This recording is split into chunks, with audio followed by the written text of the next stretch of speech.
দায়িত্ব পরিপূর্ণভাবে পালন করতেছেন, তারা মানুষের খেদমতে ব্যস্ত। আর মানুষকে আল্লাহ রাব্বুল আলামিন সৃষ্টি করেছেন শুধুমাত্র আল্লাহ রাব্বুল আলামিনের গোলামি করার জন্য, আল্লাহ রাব্বুল আলামিনের ইবাদত বন্দেগী করার জন্য। কিন্তু আফসোসের ব্যাপার হলো আমরা মানুষ আল্লাহ রাব্বুল আলামিনের গোলামি বাদ দিয়ে গোটা দুনিয়ার গোলামি আমরা করতে। তো মুহতারাম দোস্ত আজিজ, এই যে দ্বীনি জলসাগুলি হয়, এই ধর্মীয় জলসাগুলি, সভাগুলি, এর মূল রহস্যটাই হলো যে আমরা কিভাবে দুনিয়ার গোলামি ছেড়ে আল্লাহর গোলামি করতে পারি। আমরা আল্লাহ ওয়ালা কিভাবে হইতে পারি, রব ওয়ালা আমরা কিভাবে হইতে পারি, এই জন্যই এই দ্বীনি জলসাগুলি করা হয়। আল্লাহ রাব্বুল আলামিন বলেন, কুনু রাব্বানিয়্যিনা বিমা কুনতুম তুআল্লিমুনাল কিতাব ওয়া বিমা কুনতুম তাদরুসুন। আল্লাহ রাব্বুল আলামিন বলেন যে তোমরা সবাই রব ওয়ালা হ্যায়। আল্লাহ বলতেছেন কি হও তোমরা? সবাই বলেন আল্লাহ কি হইতে বলতেছে? রব ওয়ালা, রব্বানি হ্যায়, আল্লাহ ওয়ালা হ্যায়। কেন রব ওয়ালা হইব, কেন আল্লাহ ওয়ালা হইব? আল্লাহ রাব্বুল আলামিন কারণ বলতেছেন বিমা কুনতুম তুআল্লিমুনাল কিতাব, এই জন্য তোমাদের রব ওয়ালা হইতে হবে, কেননা তোমরা কোরআনে কারীম পড়ো। আগে আল্লাহ বলেন ওয়া বিমা কুনতুম তাদরুসুন, আর এই জন্য তোমাদের রব ওয়ালা হইতে হবে, কেননা তোমরা কোরআনে কারীম পড়ো। তো কোরআন পড়ানো, কোরআন বোঝানো, কোরআনের ব্যাখ্যা করা এবং কোরআন পড়া, কোরআন শোনা, কোরআনের ব্যাখ্যা শোনা, কোরআনের আলোচনা শোনা, সবার একটাই উদ্দেশ্য, সেটা হলো কুনু রাব্বানিয়্যিন, তোমরা সবাই রব ওয়ালা হ্যায়। তো আমরা যে এখানে বসছি একটাই উদ্দেশ্য, আমরা যাতে কি হইতে পারি? রব ওয়ালা হইতে পারি। আমরা সবাই চেষ্টা করবো তো ইনশাআল্লাহ? ভাই সবাই চেষ্টা করবো ইনশাআল্লাহ। খিদে খিদে মান লাগছে অল্প না, আওয়াজ কি বেজানি বাড়াবাড়ি চাইতেছে। আর ওই ভাইজান তুমি তো সাউন্ড বাড়াইতেছ না, সাউন্ড করে আরো বাড়বো। তোমরা থেকে ওই যে মেসাল মেসের সাউন্ডই বেশি শোনা গেতেছে, বক্সের সাউন্ড থেকে মা বোন করে সাউন্ডই বেশি। আমাদের মা বোনদেরকে আগে অনুরোধ করছি, আবার অনুরোধ করতেছি, আল্লাহকে ওয়াস্তে আপনারা আল্লাহ চুপ হয়ে যান স্যার। আল্লাহু আকবার কবীরা ওয়ালহামদুলিল্লাহি হামদান কাসীরা ওয়া সুবহানাল্লাহি বুকরাতান ওয়া আসীলা। তো মুহতারাম দোস্ত আজিজ, আজকের এই জলসাটা মসজিদের পক্ষ থেকে।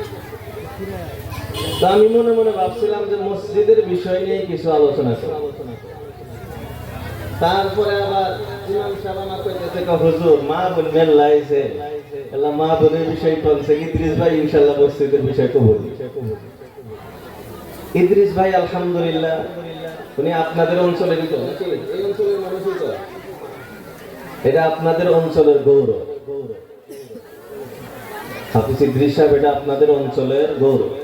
আপনাকে আমাকে না চিনলেও আপনি আসামের কোনায় কোনায় যান, বেঙ্গলের কোনায় কোনায় যান, ত্রিপুরার কোনায় কোনায় যান, আপনি হাফিজ ইদ্রিস সাহেবের নাম নেবেন, দেখবেন যে তারা চেনে। কোন জায়গা যদি যায় হেরে কোন যায় অমুক জায়গার, আমি কোন জায়গা বলে হাফিজ ইদ্রিস সাহেব চেনেন, দেখবেন যে হ্যাঁ চেনেন। এটা বাস্তবতা, এটা আপনাদের এলাকার এটা গৌরব। এটাকে সংরক্ষণ করার দায়িত্ব কিন্তু আমাদের। আপনাদের গৌরব আপনাদের সংরক্ষণ করতে হবে যাতে নষ্ট না হয়। আমরা ওনার জন্য সংরক্ষণ করা কি, আমরা সর্বদাই ওনার জন্য দোয়া করব, আল্লাহ রাব্বুল আলামিন যাতে ওনাকে নেক হায়াত ও সুস্থতা দান করেন। সবাই বলি আমিন, আর জোরে বলি আমিন। তো যাই হোক, মসজিদের ব্যাপারে আমি হাফিজ ইদ্রিস ভাইয়ের জন্য রেখে গেলাম, উনি মসজিদ নিয়ে আলোচনা করবেন ইনশাআল্লাহ।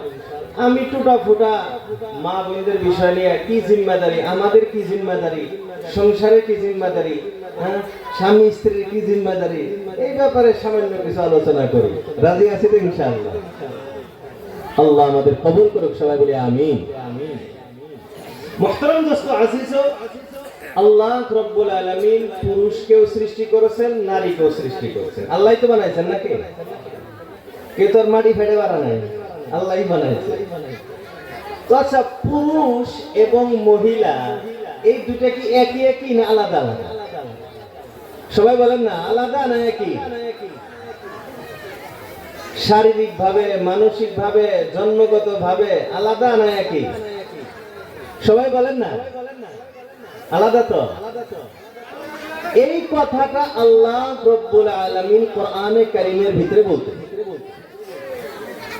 এটা আল্লাহ বলতেছেন যে আমি দুইজনকে আলাদা আলাদা করে বানাইছি, আর দায়িত্ব দিয়েছেন আল্লাহ রব্বুল আলামিন পুরুষদের। মহিলাদেরকে আল্লাহ রব্বুল আলামিন কোন দায়িত্ব দিছে? সবাই বলেন না, দিছে? দায়িত্ব সব কার কাছে? কার হাতে দায়িত্ব? না, তারা সব দায়িত্ব সব মোরা দিয়ে দিছে।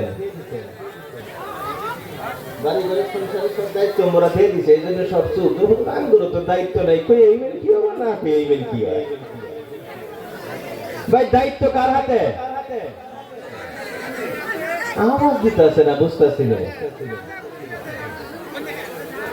আল্লাহ আল্লাহ রাব্বুল আলামিন বলেন, আর-রিজালু কাওয়ামুনা আলান নিসা। আল্লাহ রাব্বুল আলামিন জানিয়ে দিলেন, আর-রিজালু পুরুষগণ হলো কাওয়ামুনা, কাওয়াম দায়িত্ববান, দায়িত্বশীল, অভিভাবক। কার অভিভাবক? আলান নিসা, আমি আল্লাহ পুরুষদেরকে নারীদের অভিভাবক বানিয়েছি। বলি সুবহানাল্লাহ। আল্লাহ রাব্বুল আলামিন পুরুষদেরকে কেন দায়িত্ববান বানাইলেন? পুরুষদেরকে কেন আল্লাহ রাব্বুল আলামিন অভিভাবক বানাইলেন, গার্জিয়ান কেন বানাইলেন? আল্লাহ রাব্বুল আলামিন এর দুইটা কারণ উল্লেখ করেছে। পুরুষ যে অভিভাবক, পুরুষ যে দায়িত্ববান, পুরুষ যে গার্জিয়ান, এর কারণ হলো দুইটা। এক নম্বর কারণ, আল্লাহ রাব্বুল আলামিন বলেন, বিমা ফাদ্দালাল্লাহু বা'দাহুম আলা বা'দ। এক নম্বর কারণ, আমি আল্লাহ পুরুষদেরকে শারীরিকভাবে, মানসিকভাবে, সব সাইডে আমি আল্লাহ পুরুষদেরকে ফজিলত দিয়েছি। বলি সুবহানাল্লাহ। গঠনভাবে, জন্মগতভাবে আল্লাহ রাব্বুল আলামিন বলেন, আমি পুরুষদেরকে ফজিলত দিয়েছি, এই জন্য আমি আল্লাহ পুরুষদেরকে অভিভাবক বানাইছি। দুই নাম্বার কারণ, আল্লাহ রাব্বুল আলামিন বলেন, ওয়া বিমা আনফাকু, আর এই জন্য আমি আল্লাহ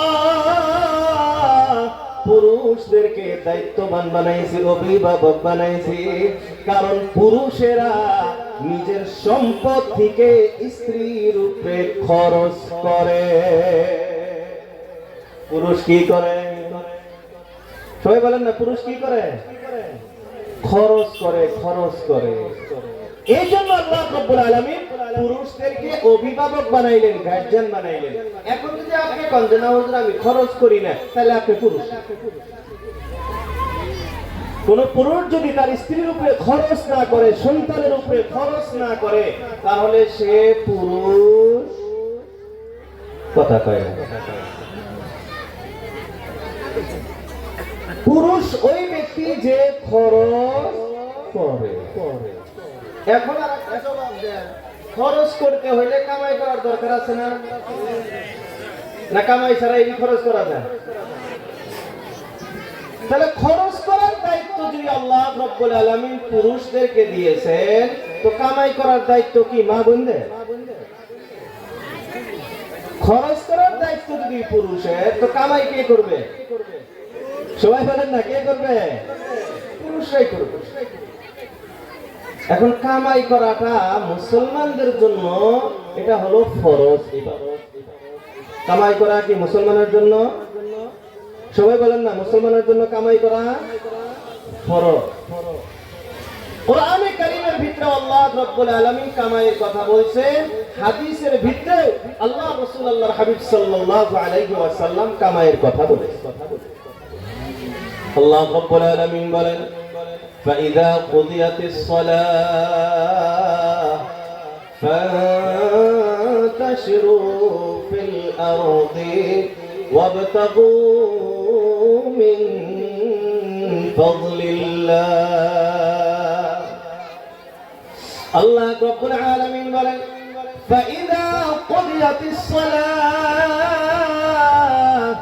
যখন তোমার নামাজটা শেষ হয়েছে, মসজিদে গিয়েছো, নামাজ পড়া তোমার শেষ, এখন মসজিদে বসে বসে তাসবিহ টানবা বলে চলবে না, মসজিদে বসে গল্প করবা বলে চলবে না, তাহলে কি করতে হবে?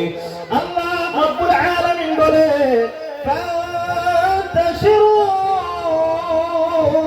ফিল আরদ, গোটা জমিনের ভিতরে তোমরা ছড়িয়ে পড়ো। আর জমিনের ভিতরে ছড়িয়ে তোমরা কি করবা? আল্লাহ রাব্বুল আলামিন বলেন ওয়াবতাগু মিন ফাযলিল্লাহ, আল্লাহ রাব্বুল আলামিনের ফজল অর্থাৎ হালাল রুজি তুমি তালাশ করো।